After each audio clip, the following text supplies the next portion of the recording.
Welcome back, guys. I hope you're doing well.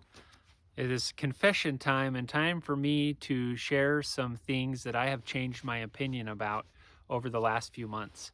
And one of those is the Kwik Thumb Stud that I did a review on earlier this year.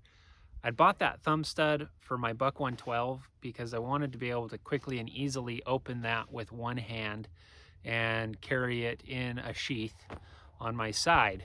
What I discovered is that I really didn't like using it. It especially got in the way of sharpening. It didn't seem to allow me to use the right angle when I was sharpening my blade, and it also got in the way as I was trying to get all the way back to the plunge grind on that knife when I was sharpening it. So I ended up taking it off. I also decided I don't like the looks of it, and I like the knife a lot better without the Kwik Thumb Stud on there. It just seems cleaner. It seems the way it was originally designed, and that Kwik Thumb Stud just seemed out of place to me after using it for a few months. So I took it off, and you know what? I can still open my Buck 112 with one hand. Same way a lot of people have been opening their Buck 110s and 112s for many years with one hand, and that's just by drawing, using the weight of the handle to flip the knife down, and there you go, one-handed open of the Buck 112. Even quicker, ironically, than using the Kwik Thumb Stud. So I've started carrying this in my fifth pocket on my blue jeans in a way so that when I draw it, I can quickly draw and open with one hand.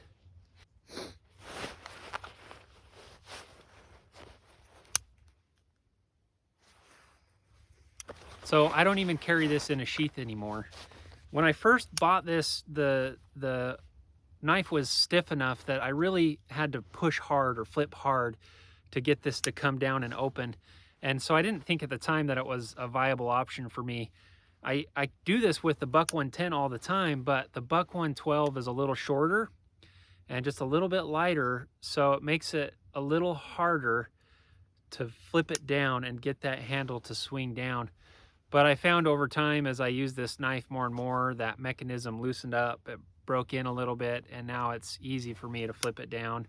I don't think this causes any more damage to the knife than just opening it regularly. It should be fine. I see no reason not to continue to do this. So the Kwik Thumb Stud is out for me. It was only $10, but it's $10 you don't need to spend, in my opinion.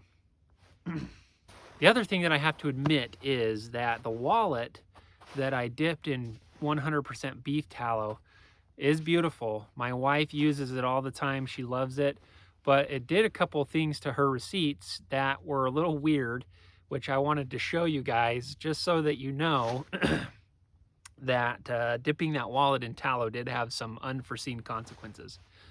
So the receipts that she put in there, it essentially erased the ink from those receipts. I don't know if it rubbed off on the inside of the leather.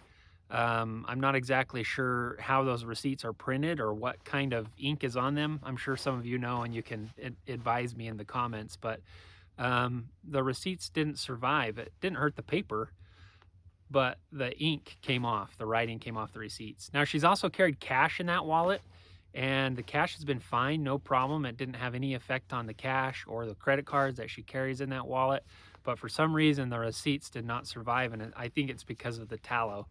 So my opinion on dipping leather working projects in 100% tallow is that it's probably not a good idea. I love the beef tallow.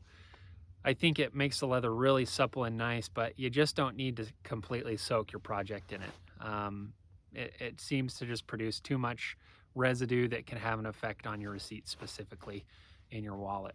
Would I still use beef tallow? Absolutely.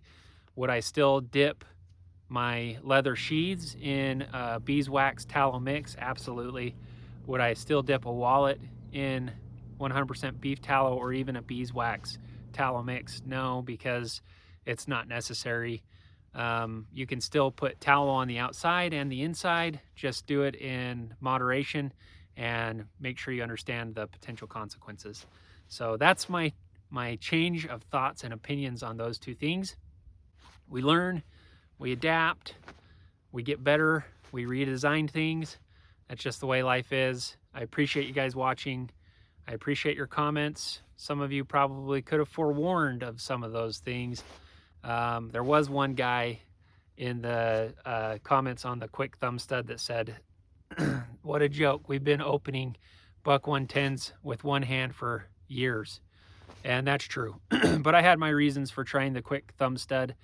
And it turns out that those reasons in the end were overcome by the benefits of not carrying the buck 112 with the Kwik Thumb Stud. Hope you guys enjoyed. I really appreciate ya. I think I've said this before already, so let's just end this video. Have a great week.